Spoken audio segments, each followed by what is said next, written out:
Vamos olhar para o cenário internacional? Os Estados Unidos suspenderam o agendamento de entrevistas de vistos para imigrantes em todo o mundo. A medida afeta estrangeiros que pretendem morar permanentemente no país, incluindo brasileiros. A nossa correspondente, a Priscila Asbeck, tem mais informações ao vivo direto de Nova York. Priscila. Oi, Uribe. Boa tarde a você, a todos que nos acompanham no Bastidores CNN. Uribe, o Departamento de Estado, uma fonte do Departamento de Estado, disse à CNN que essa iniciativa tem o objetivo de proteger o povo americano e manter os mais altos padrões de verificação de solicitantes de vistos. Também reforçou que um país mais próspero é um país que garante que os solicitantes de visto não se tornem um encargo público e não façam parte da rede de benefícios públicos dos Estados Unidos. Também disse que desde o início do ano o Departamento de Estado vem atualizando as diretrizes para cumprir esses objetivos e que agora, em agosto, está realizando então um treinamento com todas as embaixadas e consulados no mundo para que essas diretrizes sejam passadas aos seus funcionários nos serviços consulares. E os Estados Unidos, e eles dizem que sempre que houver alguma alteração nos agendamentos de entrevistas de vistos, as embaixadas e os consulados vão comunicar as mudanças diretamente aos solicitantes, mas não deram prazo de quanto tempo vai durar essa suspensão e quando eles vão retomar, então, esses vistos para imigrantes, ou seja, para quem quer morar nos Estados Unidos. O presidente Donald Trump tem adotado diversas medidas contra a imigração. Em janeiro do ano passado, assim que ele assumiu, foram 181 ordens executivas contra a imigração. Ele tentou acabar com o direito com a cidadania por direito de nascimento, ou seja, para quem nasce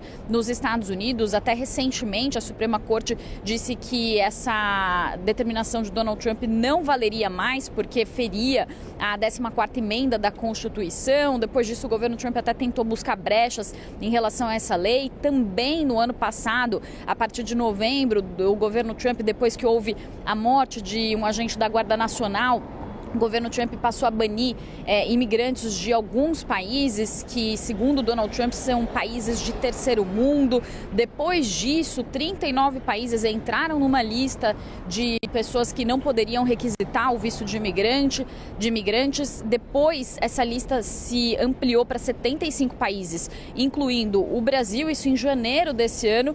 E agora, Uribe, recentemente, na sexta-feira, uma juíza federal disse que essa ordem de restrição para esses 75 países da solicitação de visto de imigrantes era uma ordem que excedia, na qual o secretário de Estado, Marco Rubio, excedia os seus poderes e por isso revogou essa medida. Portanto, entre as medidas adotadas pelo governo Trump, também há muitos reveses depois que algumas dessas medidas são questionadas na justiça. Foi o caso dessa medida relacionada a esses países, solicitantes de visto desses países que pediam visto de imigrante. Então, o que se discute nesse momento é que talvez esse treinamento que o governo Trump está fazendo e que levou à suspensão desses vistos de imigrantes seria uma resposta a essa juíza federal, então, que suspendeu essa medida que suspendia, então, a solicitação de vistos para imigrantes e para pessoas desses 75 países. O que dizem os especialistas, organizações de direitos humanos? Fazem críticas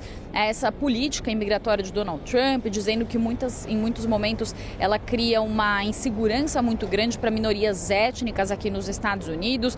Além disso, eles apontam e criticam que muitas dessas medidas trazem um perfilamento racial, focam em minorias étnicas. Também muitos ativistas falam que isso seria uma forma também de xenofobia do governo Trump, e o governo Trump, por sua vez, defende que está fazendo isso em prol da segurança dos americanos e para que não haja imigrantes que se tornem um encargo público no país. Além disso, Uribe, também há consequências para a economia dos Estados Unidos. Então, a política de Donald Trump já levou os Estados Unidos, muito provavelmente, a chegar num saldo líquido de imigrantes em 2025, depois de quase 50 anos. Ou seja, no ano passado, segundo algumas estimativas, mais pessoas deixaram os Estados Unidos, imigrantes, do que entraram nos Estados Unidos. Foi a primeira vez que esse saldo ficou negativo, talvez em 50 anos, isso segundo pesquisadores do Brookings.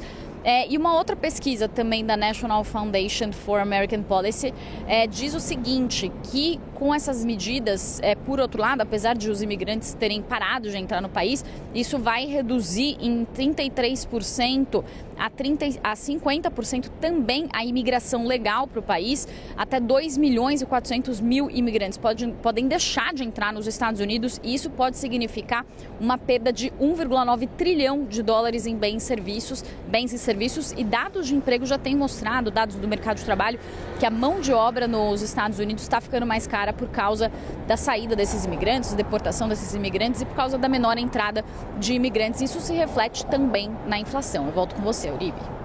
São medidas de caráter ideológico que prejudicam o setor econômico americano. A gente precisa ver até quando vai a paciência dos empresários americanos.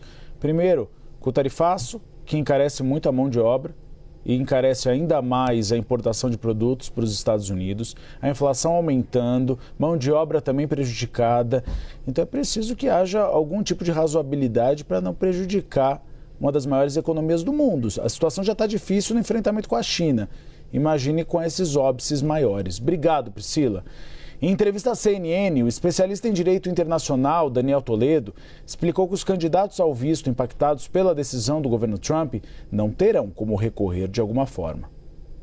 O único recurso que ela tem é Deus, porque infelizmente nós temos aí a legislação americana e principalmente a legislação internacional que dá ao país o direito de conceder uma autorização de entrada, um convite de entrada, não é uma garantia, não é uma certeza, é uma expectativa de um direito de entrada, onde essa pessoa tem o direito de permanecer por pouco tempo dentro dos Estados Unidos, seja como turista, ou seja como estudante, ou seja como até negócios, o visto B1, que a Priscila citou aí, que são as pessoas que entram dentro dos Estados Unidos para fazer alguns tipos de negócios, o que não dá autorização de trabalho, mas não tem muito o que se fazer, porque cabe exclusivamente ao Departamento de Estado determinar quando, se e como ele fará a seleção dessas pessoas. E cabe a ele também o direito exclusivo de negar um visto para uma pessoa sem qualquer explicação.